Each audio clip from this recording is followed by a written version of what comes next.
있습니다. 그런데 저희가 반대하는 거는 이미 초등교육법 시행령 20조에 있는 학교장의 임무에 이미 명시되어 있음에도 불구하고 그거보다 더 세세하게 항목을 지금 여기에 보면 교권보호 조례에 보면은 너무나 상세하게 뭐 예를 들어서 무슨 뭐 교육 뭐 이렇게 쭉쭉쭉쭉 나열이 되어 있거든요. 그렇기 때문에 오히려 그게 족쇄가 된다는 거죠. 예를 들어서 이 시행령 이 조례안을 보면은 어떤 게 있냐면 지금 현장에서는 학생 지도부장 안 하려고 합니다. 그 다음에 담임도 기피합니다. 그러면 예를 들어서 여기에서 모든 교사의 의견을 뭐 자율권을 줘서 수렴을 하고 이렇게 했을 때 학교가 정상적으로 담임도 다 기피하기 때문에 학교장이 시킬 수가 없습니다. 그러니까 저희가 반대하는 거는 너무 세세하게 항목을 정하다 보면은 학교장이 학교를 운영하는 데 있어서 최소한의 어떤 권한이 있어야 되는데 족쇄가 되기 때문에 발목을 잡기 때문에 전체 선생님들이 다 안 하겠다 그러면은 임명을 할 수가 없습니다. 담임도 임명 못하고 부장도 임명 못해요. 그러면 그러니까 저는 이제 세세하게 얘기를 하는 겁니다. 이미 이제 말씀하셨기 때문에 그러기 때문에 이미 학교장의 임무가 정해져 있으니까 이렇게 세세하게 해서 발목을 잡을 게 아니라 그보다 상위법에서 이미 정하고 있기 때문에 이렇게까지 해서 학교 운영을 힘들게 할 필요는 없다. 이런 의미에서 저희가 그거를 아까 말씀하신 학교장의 책무에 대해서 말씀을 드리는 거고요. 저희도 학생들을 잘 가르치고 올바로 교육하기 위해서 조례안을 찬성합니다. 그런데 교권보호 조례안을 찬성하는데 지금 이 조례안을 보면은 모순이 많다는 거죠. 그래서 하지 말라는 게 아니라 법률로서 우리가 헌법에 학생의 인권이 보장되어 있고요. 교사의 인권도 보장을 하라는 헌법에 명시되어 있고요.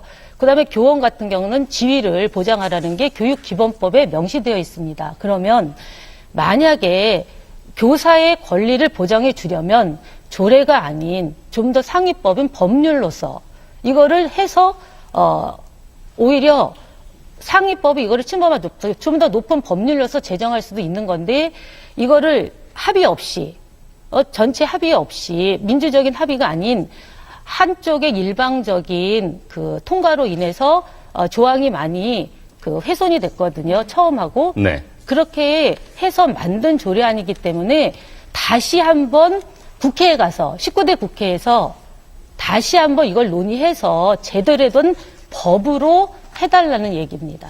저희가 주장하는 거는 교총에서 주장하는 거는 그런 의미입니다.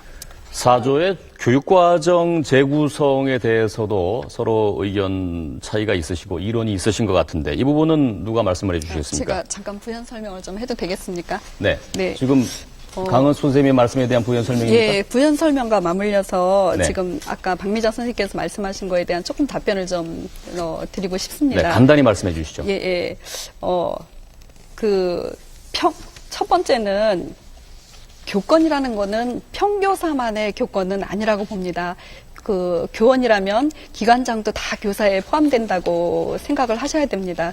그래서 교권 안에는 왜 아까 또 윤명아 의원님께서도 기관장의 책무가, 학교장의 책무가 굉장히 교총에서 표면화시키고 그렇게 말을 하고 있다 이렇게 얘기를 했는데 또 박미장 선생님께서 말씀하신 것처럼 학교장의 책무가 강화되어야 된다. 공감합니다. 그럼 기관장의 책무를 강화시켜준 만큼 그 뒤에 따르는 그 모든 것도 인정을 해줘야 됩니다. 네. 그런 부분을 좀 말씀드리고 싶고요. 지금 말씀하신 거에 혹시 우리 서울시 지금 의회에서 통과된 것과 교총에서 아니면 지금 신문에 잠시 난 거를 제가 스크랩해서 갖고 온 겁니다. 뭔가 입장 차이가 다른지를 좀 설명을 좀 해드리고 싶은데 괜찮겠습니까? 네, 간단히 말씀해 주시죠. 네, 시간이 좀 많이 지났거든요. 네, 교권보호 핵심의 쟁점은 4조입니다. 꼭 7조만이 아닙니다. 물론 우리 새누리당도 이 교권에 대해서 반대하는 것보다는 그래도 교권다운 교권을 천천히 만들자, 많은 의견을 수렴하자는 거고 급속하게 인권이 나오고 교권이 나와서 충돌시키지 말자 그 뜻에서 한 건데 서울시 의회 안에 이번에 통과된 그 4조회를 보면 핵심입니다. 교원의 교육, 가정, 재구성 등에 대한 자율권을 보장해야 되는데 그 4조 2항에 보면 교원은 법령에 따라 교육과정의 재구성, 교재 선택 및 활용, 교수 학습 및 학생 평가에 대해 자율권을 갖는다 이렇게 있습니다. 이거는 그 학교 운영위원회 심의 사항으로 규정한 초중등교육법 상위법에 위배되는 부분입니다. 그리고 이 부분에서 나중에 또 설명을 좀 할 수도 있겠지만 교재 선택 및 활용, 교수 학습 및 학생 평가의 자율권을 갖는다. 이 부분은 교권에서 굉장히 충돌하는 부분입니다. 서로 평교사끼리도 충돌이 될 수도 있고, 예를 들어서 학생평가에 대해 자율권을 갖는다 그러면, 그 국가기관에서 하는 그런 시험을 거부하고, 또 선생님에 대한 자유롭게 하면은 학부모들은 현재 상황을, 아이에 대한 현재 상황을 알고 싶어 하는 그런 거에도 위배가 된다고 생각합니다. 그리고 또 4조의 사항에 보면은, 학생 생활지도 및 법령과 학칙으로 지도가 가능한 그런 핵심인데요.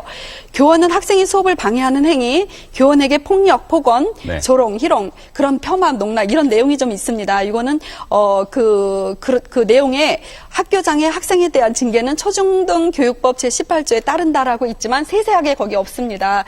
그런데 이게 지금 체벌을 금지한 학생인권 조례와 충돌을 하고 실효성이 없는 대안이라고 저는 여기서 좀 설명을 해드리고 싶습니다. 요 뒤에 바로 네. 이어서 그 부분은 다시 따로 네, 나누겠습니다. 네, 네. 예, 그 정도로 네. 말씀을 듣고요. 네.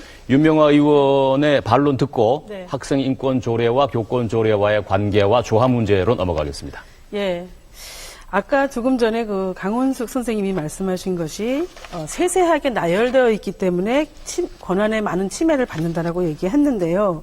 그러면 책무를 열거하면 그것이 권한 침해고 포괄적으로 규정을 하면 권한 침해가 아닌지 너무 좀 의아스럽고요. 그다음에 그 조례가 일방적으로 통과가 되었다라고 얘기하는데 저희가 정말 이것이 우여곡절 끝에 아까 통과가 되었다고 말씀드렸듯이 수차례 요청하는 대로 공청회도 거쳤고 여러 차례의 간담회를 통했었습니다. 저희가 또한 그 축조심사라는 소위원회를 만들었었습니다. 이 네. 조례를 심의하기 위해서. 그런데 이 심의위원회, 이 소위원회에 이것을 반대하는 의원 3분하고 찬성하는 의원 3분이 여기에 참여를 해서 이 소위원회를 열기로 했습니다. 그런데 반대하시는 의원님이 한 분밖에 참여를 안 하시고 네. 2분의 의원님들은 개인적인 일신적인 행사로 인해서 참여를 하지 않았습니다. 이것은 일방적인 것이 아닙니다. 소위원회라는 규칙에 의해서 만들어진 것인데 이것을 거부하시는 의원님 그리고 참여하지 않은 의원님들이 있습니다. 이것은 교육위원회에서 법적으로 하려고 하더라도 이것은 일방적인 것이 아니라 그 규칙을 어기신 분들의 문제가 있다라고 생각이 듭니다. 4조 교육과정 재구성에 대한 부분이 초등교육법에 위배될 소지가 있다. 학원위의 운영 그 권한인데 그걸 왜 교사에게 일방적으로 자율권을 주느냐 하는 문제 제기가 있으셨습니다. 윤명화 의원께서 답변을 하시고 다음 주제로 넘어가겠습니다. 그리고 아까 그 정문진 의원이 그 지적하신 법안 그 말씀하시면 보면은 지금 학교 운영위원회는 교사가 참여하게 돼 있습니다. 네. 교사위원으로. 그렇기 때문에 지금 정문진 의원님이 지적하신 부분에는 사실은 그 운영위원과 충돌이 있다라고 하면은 말이 안 되죠. 교사가 그 운영위에 포함이 되어 있습니다. 거기에는 학교 행정, 그러니까 교장 교감선도 들어가고 학부모 대표도 들어가고 그렇습니다. 있는 그게 네. 이제 학교 운영위원회인데요. 예, 제가 부연 설명 좀 하겠습니다. 지금 시간이 너무 많이 네. 오버돼서 다음 네. 주제로 넘어가야 될 것 같습니다. 일단은 네,